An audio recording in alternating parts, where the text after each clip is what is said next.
say that I try to move through life with the audacity of a man. You see a man that is not qualified for something, like, we will run out now. I swear. Also, that's how I live my life now. I'm just like, yeah, we will run out. So I recently went for a conference for work. I work in PR. There are a lot of men there, of course. So I was walking past somebody and I had like a tag that said like press Yeah. or media. And he called me, so I thought he wanted to inquire about something about the. And he was like, "Oh, do you work with the press?" And I was just like, "Yes, can I help you with something?" And he was like, "Oh, I want you to press me." Sorry, what? Hi guys, welcome to a brand new episode of Women with Audacity. I am your host Pelumi, and today, as always, I have an amazing guest. I have Pasheda. Welcome. Thank you. How are you today? Very fine, thank you. Even though I feel like I've stressed her a little bit, but I'm happy. I'm very happy that she's here. So before we get into the conversation of the day, I like to do something. I like to ask my guests 3 questions and have them pick one. Okay. And they'll have to pick one for me. They'll have to pick one for me to answer as well. This is just leading up to your introduction. So the first question is the craziest thing that's happened to you recently, something you're trying to learn in this season of your life, or your favorite female-centered movie, series, something you're loving right now that's female-centered. Okay, so I'm not a movie person, so that one's out of it. What's the craziest thing that's happened to me recently?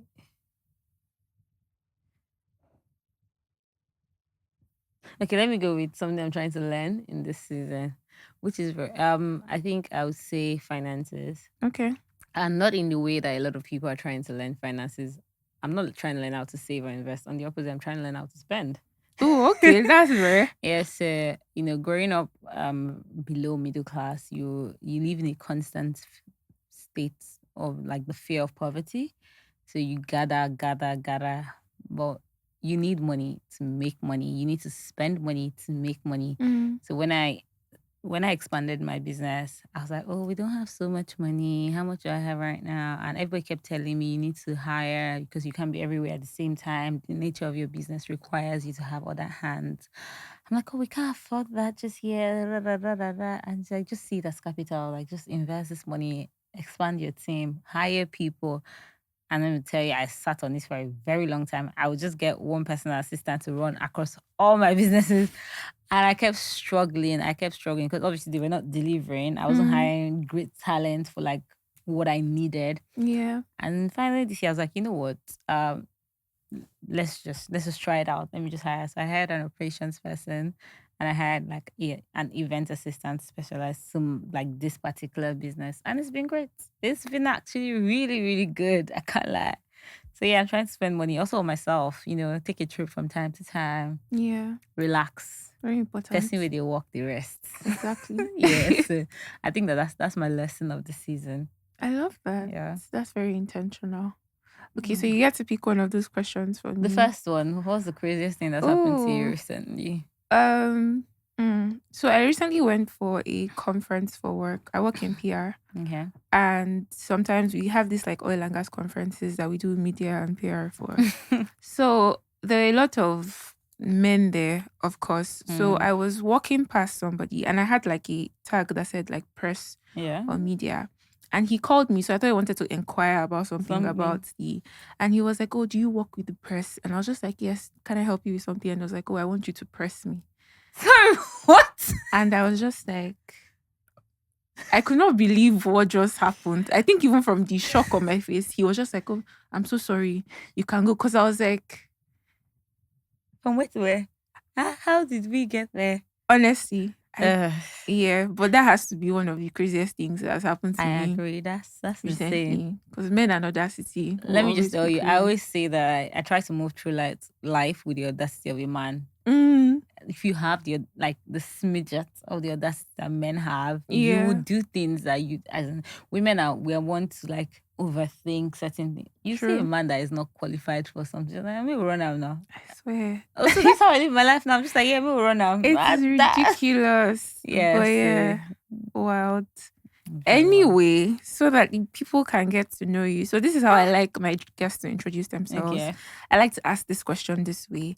if you were to meet a total stranger now who hasn't known you for the X amount of years that you've been alive, Okay. literally, and they want to get to know you, how would you introduce yourself to them in terms of like this can span across all areas from your lifestyle? You can even mention a bit of your faith, career wise. Who is Pasheda? That's very interesting. Who am I? First of all, my name is Pasheda Timtokwe. Right. I'm a Yoruba girl.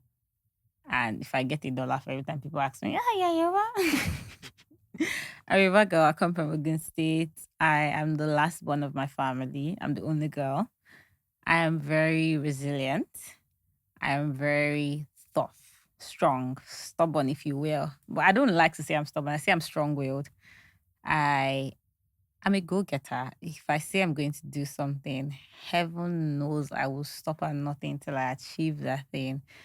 And because of that resilient spirit and the go-getter spirit, I have tried a couple of things over the years. I've been working for 10 years now. Like it's been 10 Wow. years. Yeah, because I started, like the first thing I started doing for money was in uni, and that was way over 10 years ago. So I started as a makeup artist. And I did makeup for 10 years till I hung my boots last year.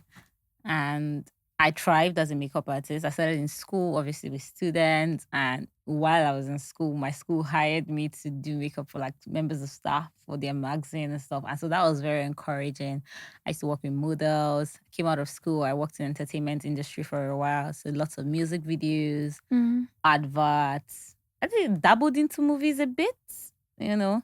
And there was a certain year where they were like certain Access Bank or like Nestle commercials that if you saw it on TV, I handled it. Like period. Wow. Like that was like 2018. Like because I was working with the PR agency they were working with. Yeah. So every time they had something, Mhm. you know, and the ads were running or they were on billboards, and it felt so good to just look at my work and yeah, Yeah, I did that. fulfilling. Yeah, so there was that. And I think in 2019, I started a skincare business because I had like certain skincare issues at the time, and there was a family friend's mom that introduced me to like a couple things, and she Okay. taught me, and I got very interested. So I registered for like a training, and I did that, and I started a skincare business. And I used to have very supportive parents. So I just told my parents, I told my dad, this is what I want to do, and I was like, okay, cool, let's run it. What do you need? And I'm also very business minded. So before I jump into something, I would do my research. So I did my research, did my numbers, did my books, told him what I needed, and started that. And that ran successfully for a while. But I also decided to go back to school to get my MBA. So while I was in Nice. school, my parents were supporting with the business, and they were helping me out. Had to close the business due to unforeseen circumstances in like 2021. And after that, I got a job. And yeah, got a job. I was still doing makeup on the side, doing a couple other things on the side.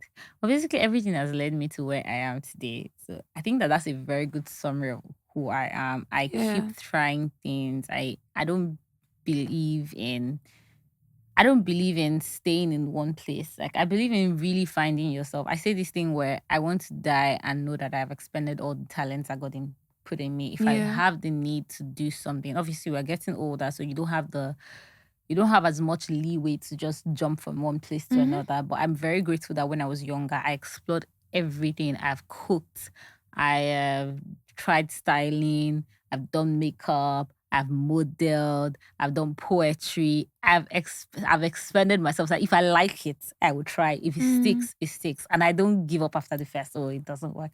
I keep Yeah. trying to. I'm just like, okay, this is not for me. Like I don't want to do this thing anymore, and I leave it. So yes, I try things. I just try things. That's just me. I love that. And I Yeah. can tell because before I reached out to you to come on the podcast, so I follow you on TikTok. And I Ah. just, yeah, because that's the funny thing, it's TikTok that I followed. And I just noticed that your content was always, there's just something very like refreshing and intentional about it. And I feel like as somebody that consumes a lot of content, you can tell when people are just trying to maybe like post stuff Yeah. and just, but there's, even when you're like talking through like your wardrobe or like there's just something about it that Yeah. stands out. And you describe yourself as a go-getter. So my first question is going to be, have you always, I mean, you've talked us through your career journey and even a Yeah. little bit of like lifestyle stuff, but that go-getter spirit, and that willingness to just try as many things as possible, like you said, has it always been there, or is it something that maybe came up in like your teenage No, years or I something? think it's innate, and I'll give this one to my parents. I I was raised in an environment where you were encouraged to do anything. You could try anything. When we were younger, my brother was one of those kids that used to make light out of sardine cans or like Dunlop slippers. You know, those children that just used to Mm, experiment. yeah. So that was like my immediate older brother. I said I'm the last born. And one thing about life is that you can really mirror what is around you. I grew up Mm, very closely with my immediate elder brother and my parents. So they used to encourage him. Like they'll be so proud of the one light torchlight he will make from yeah. slippers or just very random things. And when I started getting interested in things, I was never shut down. I've tried everything. I've done debates club. I've done debates club, and I will never forget. I was in Justice One. I was in this school and I found out that I liked writing. No, it wasn't debate, it was writing. Yeah, it was writing essay.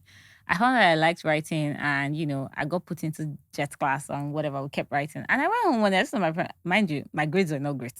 They were like I didn't like math at the time. So I wasn't Mm, failing, but I was failing yeah. particularly in that area. And typical Nigerian parents be like, "You that have not finished passing mathematics, what are Oh you my doing?" god. No, that was not Yeah. what I was messed with. They told me that you're failing in this area, but I can see you like this, and I was encouraged. And at the time, my elder sibling came back from school, and they used to help me write. Like they used to not write Mm, because obviously you couldn't write for you was a competition. You couldn't write for the person, but they used to put me through it. I write my essay, they would read through it. I used to read the dictionary. They would explain to me what synonyms meant or what this meant, and mm, it was just a very encouraging home to try anything. And when I got tired and I said I was not doing essay again, nobody shouted on my head.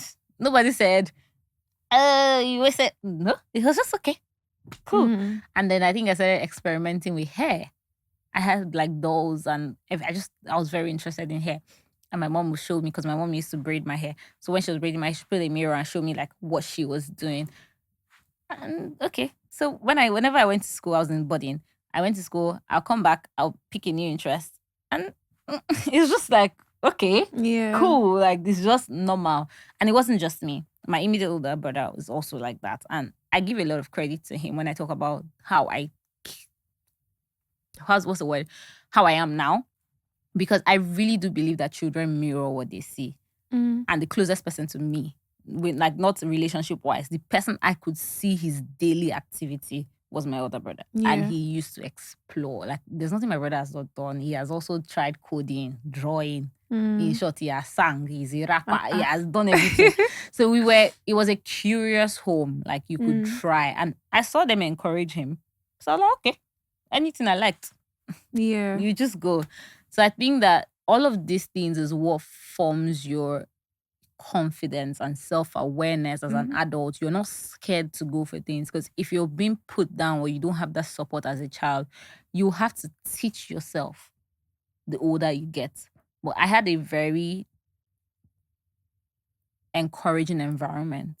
So I never felt the need to back out of anything. Not a challenge, not school, like nothing. Like nothing. I Mm, just if I like it, I try it. yeah. And what that resulted to as an adult that is also focused is it allows me to explore, like and put my head down and just, okay, this is what I want to do. So yeah, shout out to my parents. I think they're a big one. Yeah, that's amazing actually. And I think a lot of parents don't realize how much influence you have Yes. on your child. Because this thing you said about mirroring, Hmm. I'm now beginning to think like, who was I mirroring growing up? But anyway, another thing that I got from everything that you said is how through all of these experiences, it has enabled you not to limit yourself. Yes. So and as somebody who is willing to, explore so much and, just make sure their talent is not underutilized in any way, how Mm. do you approach goal setting? Because this conversation, the idea that I had was, again, like I said, from watching what Yeah. you do, there's a huge sense of intentionality, and I want us to kind of talk about like creating the life of your Your dreams and dreams. living it out, whether that's with your, I mean, you handle like a lot of businesses. I know that you have a jewelry business as well. I remember when I discovered that, I was like, Yes. how is she doing all these things? So, what is your approach to goal setting? Okay. For me, I honor the seasons that I am in. First things first. Mm. So I have an idea of this life that I want to live. I have an idea of where I want to be. Then I walk backwards from there. So Mm. what's going to get me there? I At the moment I have two major businesses, and then I do content creation, and then I consult, right?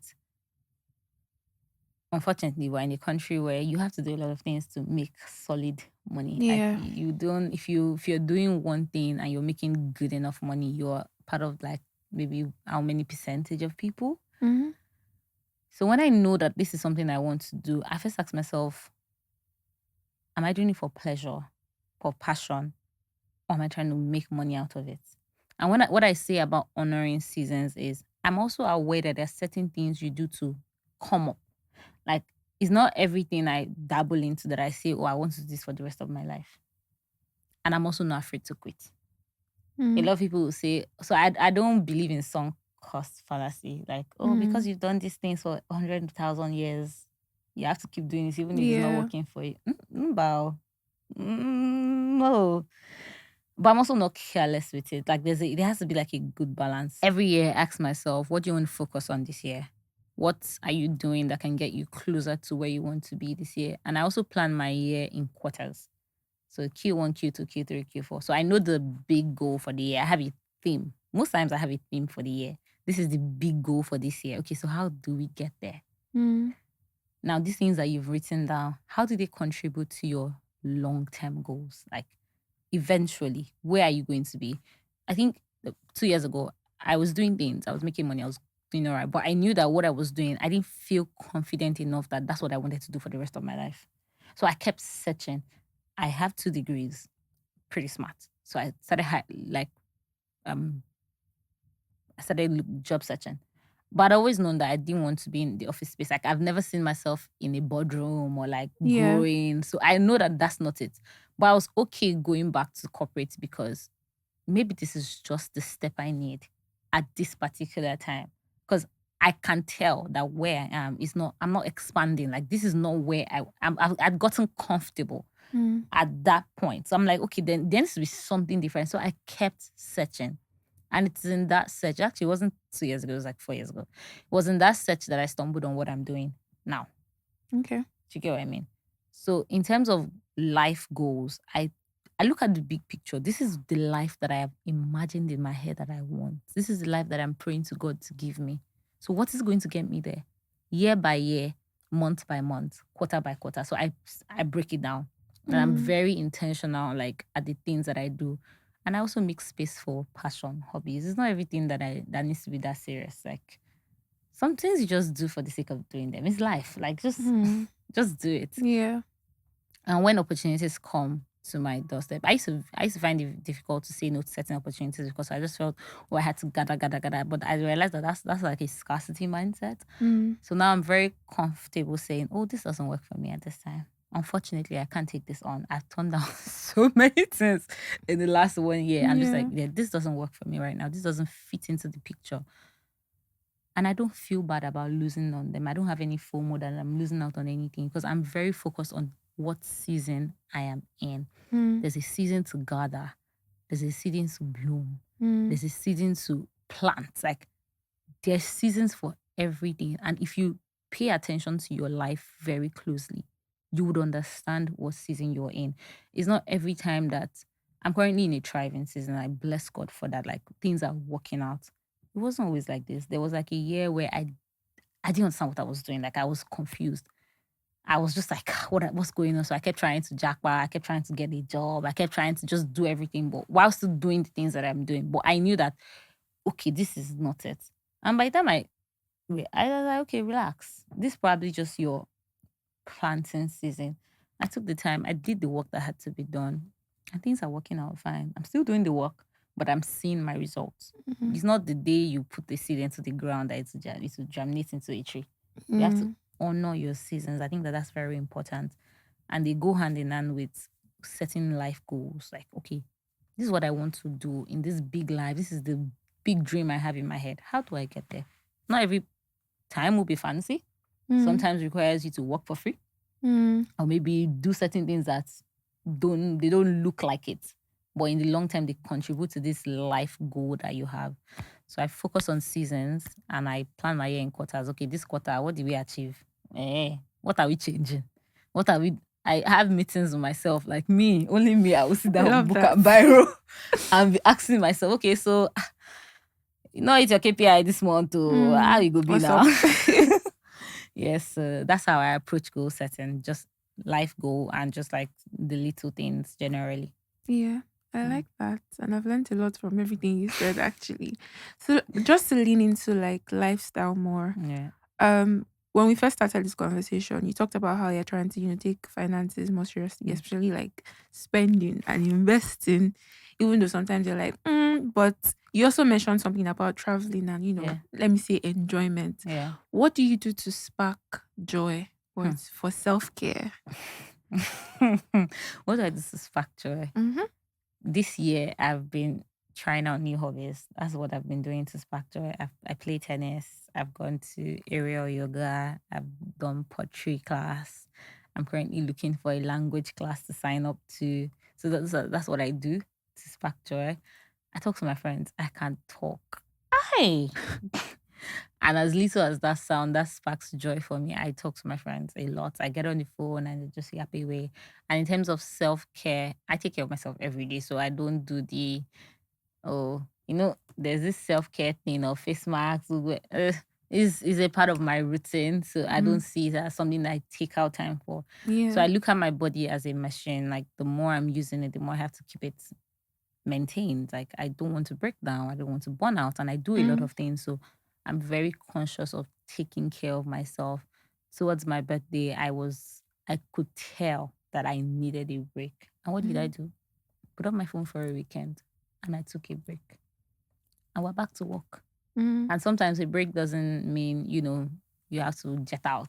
If you have the money, sure, why not? But this economy is not smiling. Not at all. Sometimes a break is, put yourself in a hotel and just sleep in. All I did, I booked a hotel and I slept. Like it was so funny. And then what are you doing? I said, I just want to sleep. I just want to sleep. And I didn't want to be in my home because I knew that my brain would keep racing. So I just removed myself from that environment and I slept. And I came back feeling very refreshed, happy. Maybe towards the end of the year when I have time, I'll take a trip and just relax. But on a day-to-day basis, I take care of myself. Like I kind of see myself as sometimes I look at myself like as a third party. Like as this thing or this body that is making all of these things happen because I've come a long way from where I was. So, and I can appreciate that I've brought myself that far, obviously with the grace of God. So I honor that. I take care of myself. I do my maybe weekly or monthly maintenance. Sometimes and it doesn't have to be fancy. It's me, myself, and I in my house. Maybe just do a little bit of self care. Do my hair. I love looking presentable. You always catch me looking presentable. Maybe not all made up, but I will look put together because I just like it. It makes me feel good. I Yeah. look in the mirror and I'm ginger to get on my laptop or get on my iPad and do what I have to do. So yeah, that's what self care and hobbies are for me as of right now. Need to make money so that I can be. Oh yes, I just booked a flight to Paris. Yeah, just go to Mauritius for the weekend. you know, Saint Tropez. Very necessary. Soon. Yes. So, random, what's your favorite thing about yourself? What's my favorite thing about myself? I think my resilience. Okay. I think my resilience. I've had the kind of life that somebody can consider hard, but I don't dwell on it. I can just get up and keep moving. Like it's just life. Like it just has to happen. And I'm also very grateful that I became in tune with myself on time. So I don't think I've ever had the phase where I completely lost myself. I've been very intentional about my life. Like I used to tell my friends that it's so funny that when I was in uni, when I used to close my eyes and imagine life, like what life looked like, we all did that. Yeah. This is maybe not, I'm not doing the exact same thing, but this is what I imagined life to look like.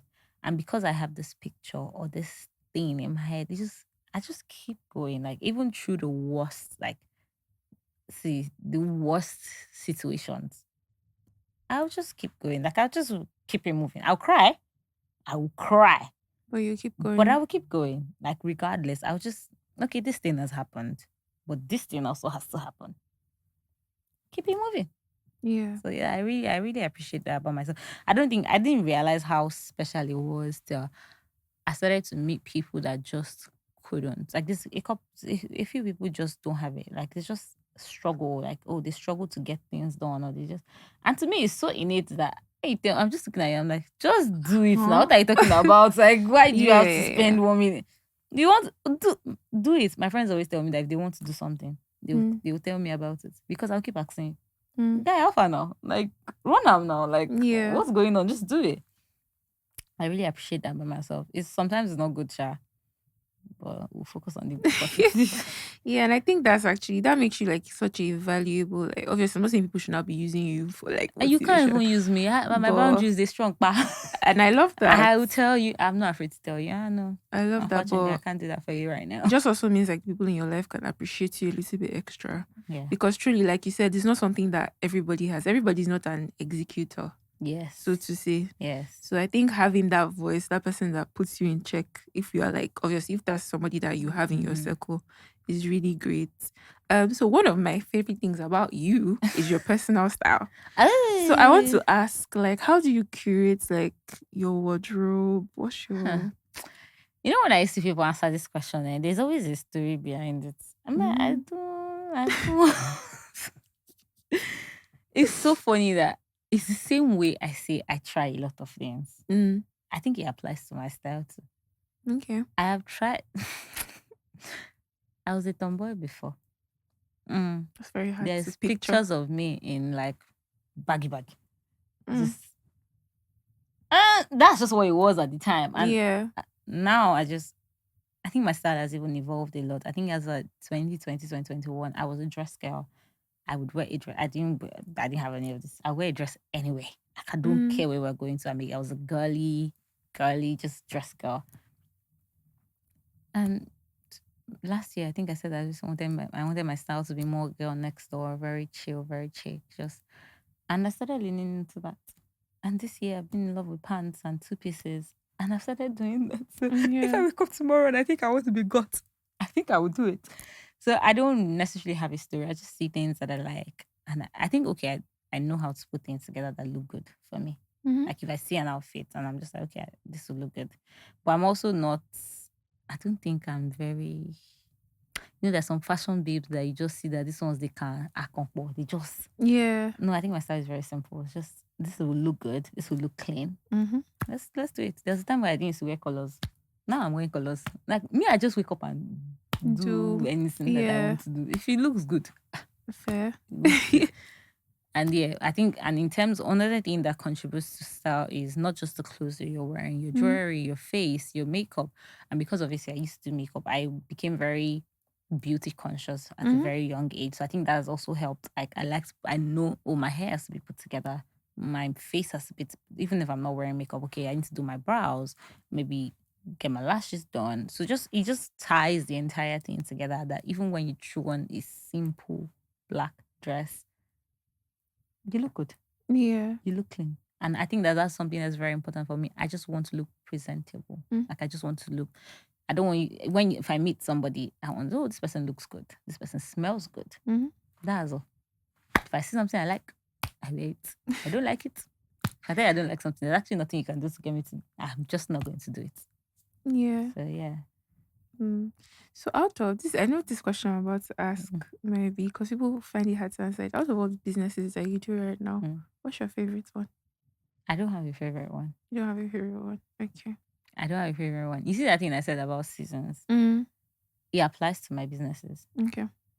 I can power down. Okay, and when I'm saying businesses, I'm going to include being a content creator because that's a source of income for me, right? When I came into the year, one of my major goals was to grow. Because last year I was posting, but if you check my page, you see the difference. Like I was just posting. This year, I wanted to show up more intentionally. I wanted to share my story. So the first half of the year, I was doing back to back. I even had a series called "You Need to Lock In" that I need to get back to, by the way. But like I was able to focus on that. Yeah. I was very aware that I had that time because business had not picked up. Mm. When business started to pick up, it's not like I let content creation go, but I am very aware that okay, as at like I said, quarters. This quarter now, this is what I need to focus on. Mm-hmm. I'm only one person. There's something that I heard that radicalized me forever. You can have it all, but not at the same time. Mm. And I don't play with that. I want to have it all, but I'm not delusional to say I will have it at the same time. So I want all my businesses to thrive. But I know that I can't give, if you tell yourself that you can expend the same energy to 10 different things at the same time, you are lying. Something is going to be lacking. Now, what makes the difference to people that a lot of people ask, oh, how do you do everything that you do? What makes the difference is that they are aware. That thing is not lacking out of intention, it's lacking out of structure. Like, okay, we have put it this way so that the next quarter you pick up that other thing. Yeah.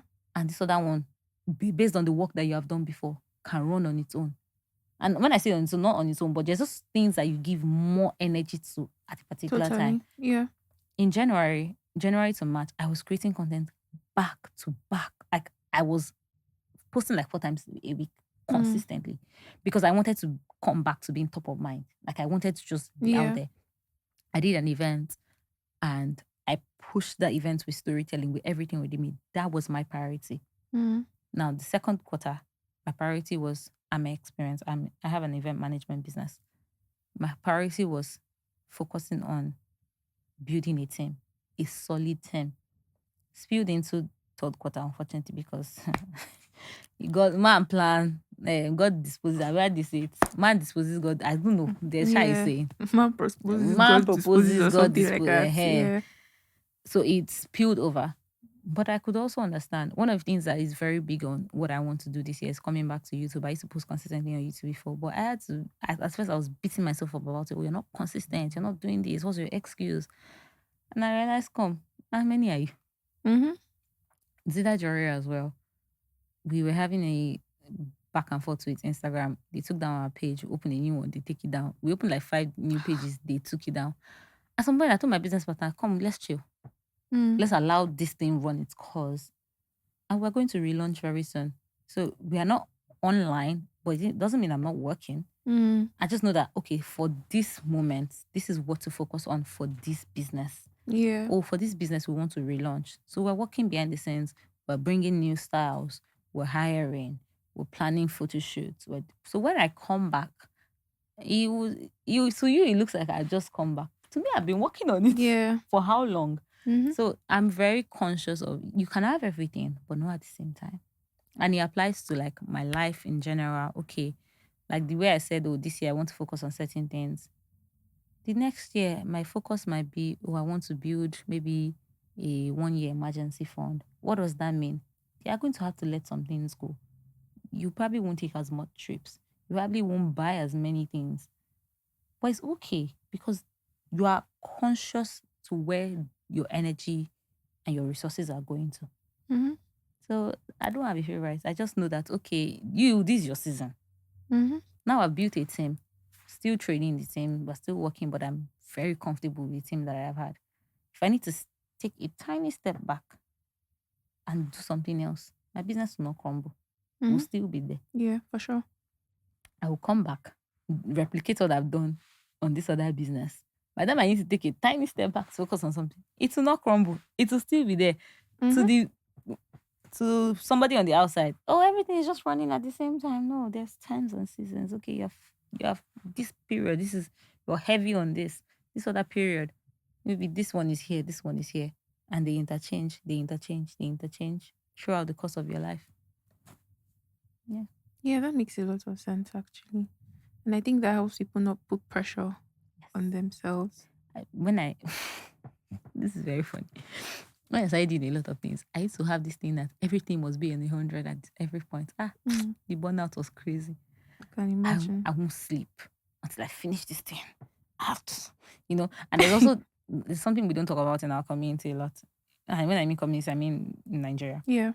When you see somebody that tries a lot of things, especially when you're younger, people look at you like you don't know what you're doing. Mm. Like this one is just jumping for me. Does not have so, direction. so I had that in my head. And mind you, this is not from immediate family at all. Because my family members, they are so chill. If I tell them I want to do cement tomorrow, they will actually you don't get it. If I call my siblings there and say, Yeah. this is what I want to do, It's they just actually look at so me cool. and they'll say, are you sure? Have you thought about it? Oh yeah, how do you want to do it? Like obviously you must have a concrete plan. And as long as Yeah. you have a concrete plan, they will allow you. Mm. But externally, just little voices here and there. Or maybe introduce you say what you're doing, someone say, again. So I had this thing where I wanted to prove to everybody that everything I was doing could, uh, at some point I said, I don't give a damn. I don't give a damn what you think about me. As long as I'm living good, everything is going well. So I took the pressure off my shoulder and I also look out for a lot of people that are doing multiple things and building multiple things. And I just look at, okay, that was where I heard this. I think it was from Emma Good, CEO of Good American. Yeah. Yeah. She was like, you can have everything, but you can't have it all at once. And that thing stuck with me. And I've made it just my mantra and my way of life. Yeah, just running with it. I'm just running with it. Mm-hmm. I can have everything, but I can have it at once. There'll be seasons. If I decide tomorrow that I want to marry and I want to give birth, I know that I'm going to have to take Okay, so my next question is again, I always like to ask my guests this, of course, my podcast is Women with Audacity. So I always like to ask that, are there any women in your life right now that you're super inspired by? This can be somebody in your close circle or something that you consume in terms of like content or anything, or your industry, anything. I don't think that I have like one particular person. I'm just first of all, my close circle, shout out to my girls, they are doing babes. Like my babes are doing babes. By the time they tell you things that they are doing, you sit up. So yeah, I admire that the people that I keep around me are also very ambitious. They're very, and most of my close friends, we talk in depth about the struggles, the good, the bad. And a lot of my friends are older than me. They will kill me when they say they are older than me. And I tell them this thing where I say, I've seen you people turn your life around at the age that I am just getting to. So it gives me confidence that I can do anything. Like I literally have watched a couple of my friends at this late, because I'm in my late 20s. A lot of them are, kissing 30 or 30 plus. Yeah. So I've watched them at like 27, 28 decide that they want to do something. And at 30, 31, they are they are living the life, like the dream life. And I'm like, okay, this thing is achievable. Like I can turn my life around at any point. So I really admire my girls.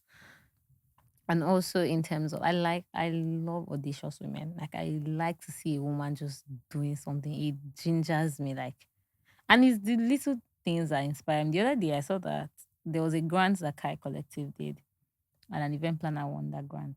I'd never in my life thought that as from an event management perspective, I could apply for a grant. And I sat down that day and I started doing my research. And I said, how do I write this thing? And I'm just like, yeah, I like women that do things. Also, I try to look for a lot of women that do multiple things and are successful at it, because I want to remind myself that it can be done. Your mindset is very controlled by the things that you consume. If you keep consuming, I can't make it, or I can't, you find yourself thinking of like in that direction. So people like Emma Good, admire her a lot. There's also this lady that used to work at MIT. I can't remember her name now. She has a podcast. I also listen to Women in Business. Is it Harvard? Is it Harvard? One of the Ivy Leagues. They have a podcast called Women in Business. I listen to that as well. I listen to a lot of women leadership podcasts. Like I just try to, reinforce my mind that this little journey called life, we can actually do this thing. So yes, and yeah, my mom. Shout out to her. She's late, but I think about her a lot. Like I think I got my resilience from my mother. My mother would do it. Oh man, she does not say yeah, it's not possible. She go run now. So yeah, That's amazing. I love that. And I feel like from this conversation, even from this answer, Mm. you are very, very intentional. I say that because I feel like you're very intentional. The resilience, you don't even have, I feel like even if you don't tell Mm. anybody, just by speaking to you, Yeah. I can already tell. And I really, really admire that. So if you were to give the girlies in their 20s or their 20 somethings, late 20s, some advice, what piece of advice would you give them? Hmm.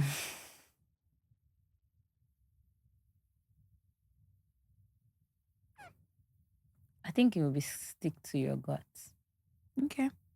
But before you stick to that gut, make sure that you know who you are, Mm, not who society wants you to be, not who your family wants you to be, not who yeah. your friends want you to be.